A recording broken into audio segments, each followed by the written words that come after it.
David Goggins is an author, a speaker, a retired Navy SEAL, and one of the greatest endurance athletes in the world that Runner's World called a hero of running.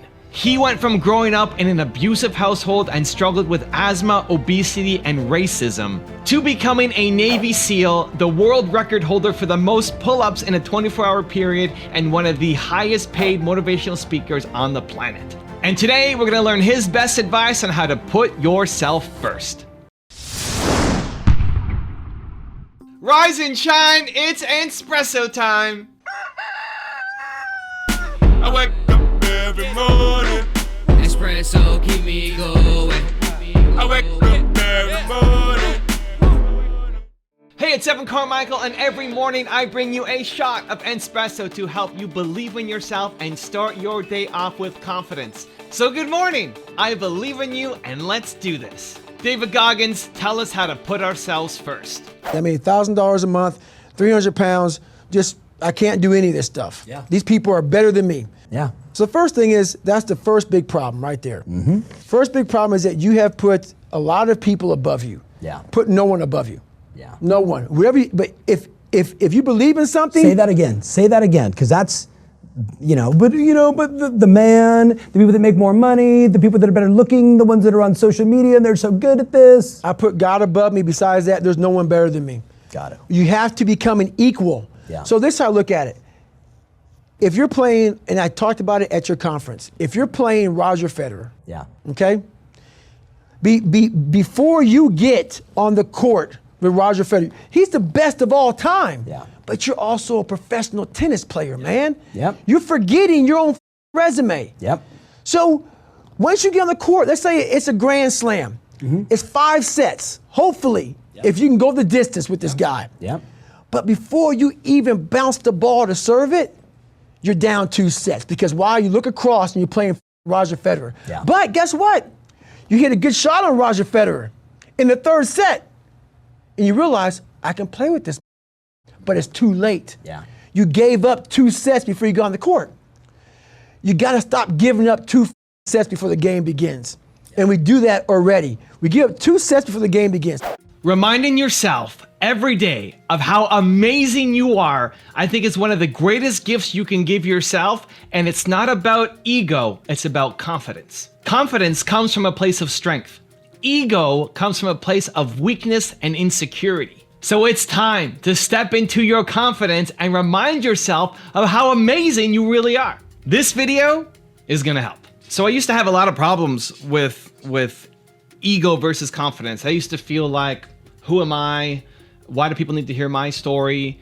I was profiling all these different successful entrepreneurs, and people kept asking, well, where are you? How come we can't see what you're about? Where did you come from? And I always felt like my story doesn't matter. I'm profiling David Goggins and Steve Jobs and all these people. Why do you care about? I mean, sure, I sold my first business, had an exit, but it's nothing compared to what all these other people have done. And I always shrouded it, covered it under ego. Like, well, that's such an egotistical thing to do. But really, I was just playing small. I was cheating people the opportunity to learn, to get better, to grow from my story. That my story has value. It's the belief that my story had value that took some time to really work up. Even making videos on my channel, the #1 most requested person for top 10 was me. And I resisted for maybe 2 years of even making an Evan Carmichael top 10 because I just felt not good enough. I felt like that's such an ego play and not coming from a place of confidence. And yes, my message has impact, has meaning, can help the world. And the first Evan Carmichael top 10 came out from my team. So on my birthday? I think it was my birthday or Christmas. My team put together, with the support of my hardcore fans, my first top 10. No, not yet, Evan. Videos? You gonna watch it? I'm a little scared. And that's the one that went live on the channel. And ever since then, we've done a regular series of me being on the channel.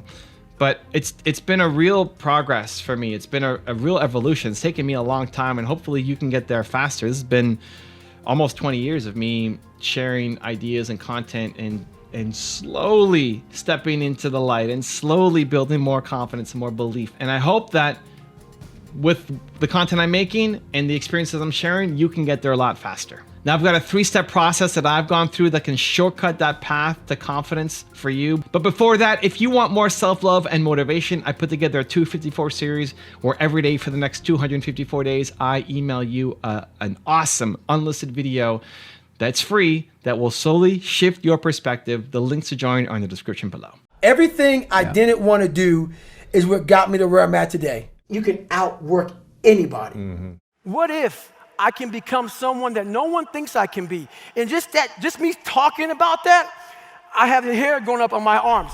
Okay, so my 3-step process, how do you go from worrying about being seen as too egotistical to actually having real, genuine confidence? Here we go. Step number 1 is play bigger triggers. Play bigger triggers are things that you create in your environment that remind you of who you want to be, of the best version of you. And so I've changed my camera angle around for this week of filming. Hope you guys like it. You can see my environment. You can see more of it now. And so I've got play bigger triggers. I walk in and I see Steve Jobs, AP Giannini, my favorite entrepreneur of all time, my parents, Howard Schultz, Kanye West. Even Kanye West is somebody who I hated at the beginning because he seemed way too egotistical for me, but he says some things that make sense, that make me better. He's got a picture of himself when you walk into his house. He's got this giant picture of himself, which feels very egotistical, but how he explains it is like, if you're not your own biggest fan first, nobody else is gonna be your fan, right?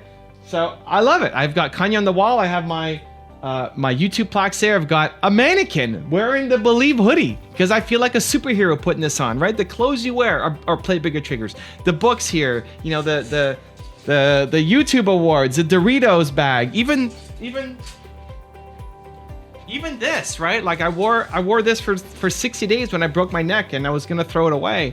And my friend Mark Drager, fan of the channel, said keep it. Like, why would I keep it? It's this nasty duct tape, you know, neck guard, I don't know what it was. Anyway, to keep my neck in place. So it's a reminder. And when I look at it now, when I walk into the office, I feel awesome. Like I did that. I did 60 days in this. When I took it off for 10 minutes every day and I continued on my tour, I didn't go home and I kept making videos with a concussion, a broken neck, and 4 was at the front of every seminar that I was putting on. It sometimes feels hard to remember that I did that. Just now being back home and making my content and back on schedule, it's hard to remember that I'm this guy. I did this. And so what are the play bigger triggers for you? From the clothes you wear, from the what's on your desktop background and your cell phone background and the pictures on the wall and the things that you see every day, because you might have one day being inspired and motivated. Maybe after watching this video, you're ready to go. Awesome. But what do you have on a daily? And the beautiful thing about creating an environment like this and having play bigger triggers around you is you only set it up once. You set it up once, and every day I'm working here, my computer's right here. Every day I got Steve Jobs staring me down and, you know, AP Giannini and my parents. And this reminds me every day of the best of who I am. And so same thing for you.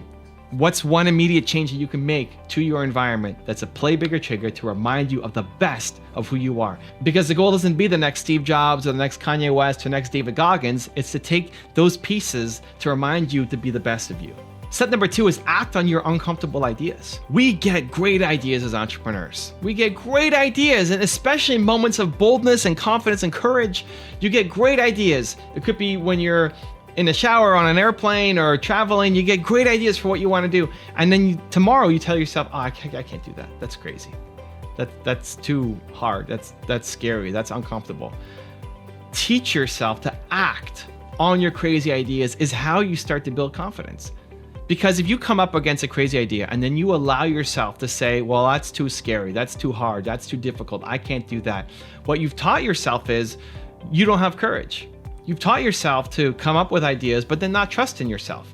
And so when you come up with the next idea, you're telling yourself, "I don't trust myself." When you set a goal for yourself to hit some big goal, you don't believe yourself anymore, because all you've done is taught yourself that you set goals, you have ideas, and you never follow through.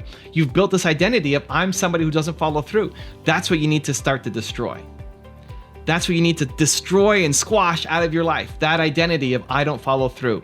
Your ideas are genius. Your ideas are amazing. This is why play bigger triggers will help. You get an idea in your awesome environment, act on it, do something, lean into the uncomfortable, lean into the things that cause a little bit of your heart to beat and cause some anxiety. That's how you start to make the shift. And step number 3 is then celebrate your effort. Celebrate your effort, not the results. Celebrate the effort that you tried, that you worked your hardest, that you did the uncomfortable thing, whether it worked out or not. That you came up with an idea to email somebody who could be a potential dream client for you. Maybe they didn't write back. Maybe they did write back and they told you suck and I hate you, I never want to work with you. It's the willingness to go and do the uncomfortable thing. The fact that you did it, that you tried. Because that's the only thing that's separating you from the David Goggins, from the person that you want to be. If you look at David Goggins' story and being 300 pounds and overweight and couldn't do anything, it's the will to get up and do it every day. And on a day-by-day basis, there's not a lot of growth. If you've never done something, and now it's your first day doing it, if you never made a video before and it's your first day doing it, guess what? The video's gonna suck. You're supposed to suck at the start. That's okay, that's normal. But people judge themselves for sucking at the beginning. People judge themselves for not getting the result right at the beginning. That's the mistake. You celebrate the effort. David Goggins was 300 pounds overweight and now is one of the best ultra marathon runners in the world. How does that happen? Well, it didn't happen on his first run. And if he did his first run and then said, well, I suck, I'm not gonna keep going, then guess what? He never becomes that ultra marathon runner. Same thing for you. Same thing for me. Go back and look at my YouTube channel. I'm 6,000 videos in. Is that 6,000?